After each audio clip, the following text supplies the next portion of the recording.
Good evening from the Arizona desert. My name is Tom and I'm out here in Phoenix, Arizona, and these are the nightly DoorDash numbers from the desert. Well, I ended my dash early. Yes, at 5:43 or something around there. Sometimes you just get so frustrated and you have to do whatever you have to do in order to protect your account.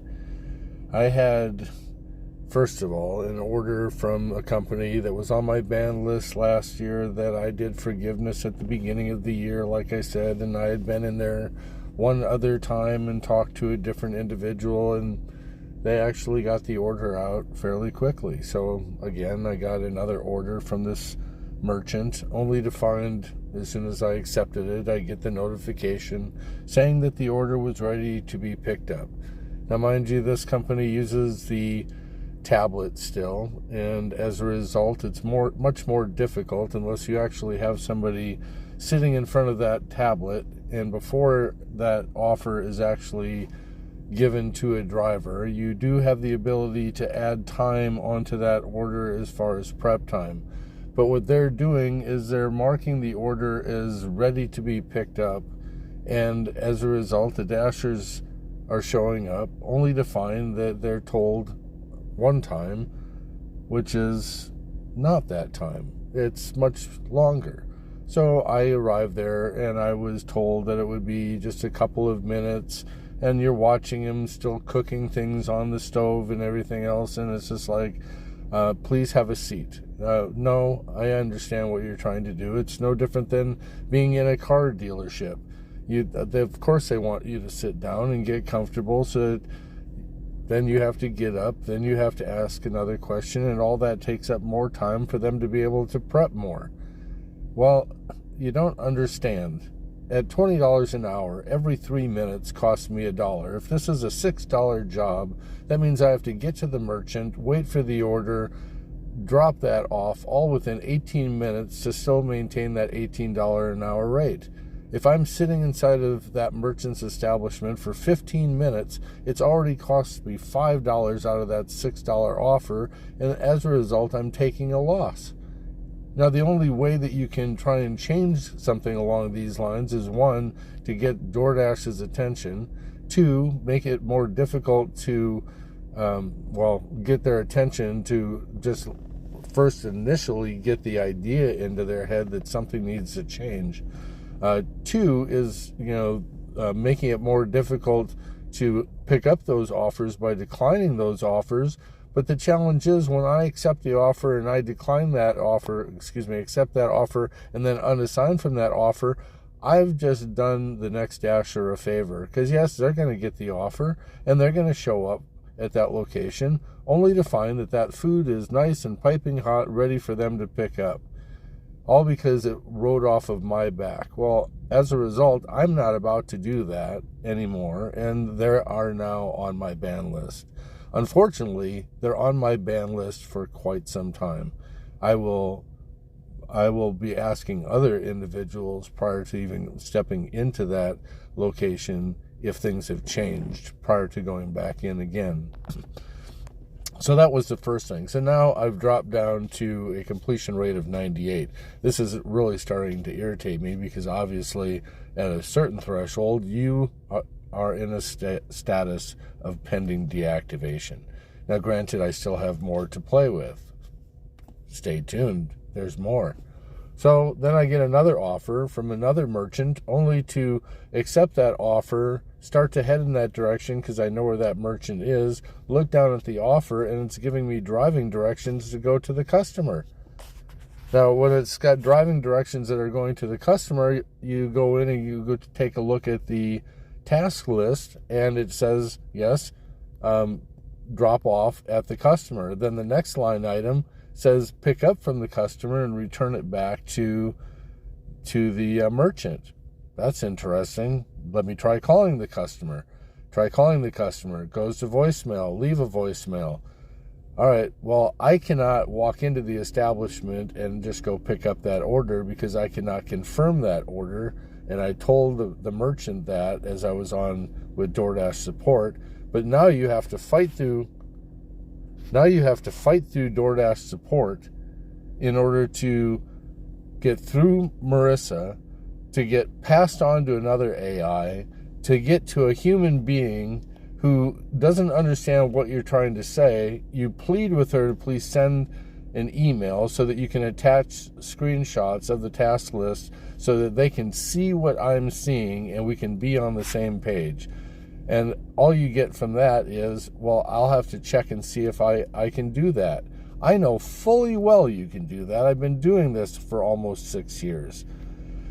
So, fine, fight through all of that, have myself placed on hold, get the agent back to be told that as she talked to the technical team, which I know is not normally a thing unless they've now got some type of a chat to be able to escalate this information, but I know the Philippines does not talk to DoorDash technical, and so, all right, fine. It's a known issue.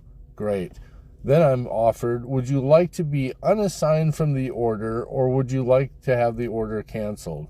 Why would you even offer me the ability to unassign from that offer, which obviously is in my benefit, but then throws it to another dasher who's going to experience the same exact problem and cause them pain and suffering? So because I care about my fellow dashers and fella dashers, female and male, I care about, everybody. I'm not about to just go pass this on to the next individual. So cancel the order, please. Cancel the order. Now I'm going to go in and I'm going to go educate the merchant so that somebody doesn't nefariously come in there and try and steal this food to even complicate it even more. I'm like, look, there's another challenge. They've just canceled this order. And, actually, before I walked in there, I'm getting in my car to leave, and all of a sudden I get another offer. Now they've batched that offer with another merchant, and the same exact thing happened. So they didn't resolve it that quickly. Now they've compounded it with another customer to go create even more chaos. So I walked into the merchant and I said, look, I'm having the second offer canceled, and while I'm having this second offer canceled, please, for your own benefit, do not let somebody come in and just pick up this order without confirming it. Otherwise, they are going to eat the order, and you're going to have 5 other dashers coming in looking for that order. So she totally understood. Now I'm getting an inbound call from DoorDash, incoming DoorDash support, telling me that they're about to cancel the merchant that was now on both of those tickets. And I'm like, look, you need to cancel everything.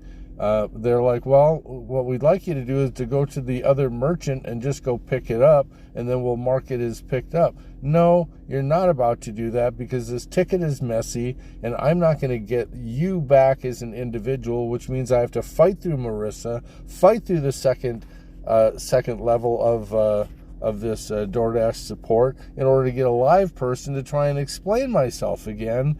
For what? My goodness. DoorDash, wake up. You're sitting there and you have all these individuals going out on dashes, but you're not creating problems for them to go see the back end of your support system whatsoever. So at this point, I'm done. I'm like, now I'm down to a 98% completion rating. And if you're going to keep on giving me all these bad offers, and I got to fight through this system just to get through dinner rush. Yeah, dinner rush. I said it. Money. Let's go get it. And is the pain worth the suffering? No, the pleasure is worth being home with my family versus fighting through this type of a system until DoorDash gets their shiitake together and solves these problems. That's, in my belief, one of the reasons why they're not doing so well out in the market right now. So let's go take a look at my numbers. This is a screenshot, obviously. Those are my numbers: 211, 22 for yesterday, 2-day total 544, 68. Declined 5 offers yesterday. Looking at the ratings. I'm already going to be late starting my next shift, but I don't care. I need to get back on track so I can build momentum. Looking at my overall ratings, 86 acceptance rate, 99% completion rate, which is interesting. That should be a 98 because I had done the same exact thing the day prior to. I had unassigned from an order. So maybe that they're now looking at, yes, this is a known issue, and now they're issuing back any unassigned orders when those orders were upset. That I'm happy to see. But now I've got that other merchant that happened yesterday that I have to work through in 2.5 days. 100% on time, 4.96 customer rating, 1135 for the last 30, 48, 556. People, do whatever you have to protect your account. I understand. I've got friends right now that are trying to eliminate contract violations. I had another individual that I've been hanging around with who's had their account put on hold for suspicious activity, which was not. You can watch him live. Obviously, the system's just not learning right now. Your earnings tab is all messed up unless you fix that overnight. No, that problem is still there. You can't contact customers by clicking the phone number on the front page of the address screen. You have to go into the messaging center in order to try and call, and then I don't even know if that calls the right person, because I had an order where I did that same exact thing, and that individual said that they didn't place any DoorDash order. So DoorDash, come on, what are you doing? I'm happy, I'm proud to work with this company, but when you don't give us a voice and you don't give us the ability to have a contact inside, you don't give us a path with a resolution or a timeline as to when these things are going to be fixed, then you're leaving all of us out here frustrated. And then that leads to poor customer service. And then poor customer service leads to customers leaving the platform and going to the competition. This is all going to snowball and create momentum going in the wrong direction. So not sure what you're doing, but maybe I should stop dashing, and maybe I should jump in as a project manager and try and turn this company around. That's how I feel right now. I think some of us have much better ideas to go turn this company around versus the people inside of the company right now. And yeah, I'm saying all this prior to 50,000 deliveries, probably putting my reputation on the line. Quite frankly, I don't care. I am done. Get your stuff together. My goodness. All right. Hopefully you didn't have any of these problems. Hopefully you had a great experience yesterday. Hopefully you made money, because I know I left money on the table. And, hopefully you made it home safe and you loved your loved ones. With that, I haven't even left my driveway yet. It's 3 minutes before I'm supposed to start my shift, but I don't care. I don't care. I just needed to get this video out so that I could vent, get this off of my chest, and start building momentum going into the rest of the week. With that, I'm going to let you go. Have a great day. Go, go, go.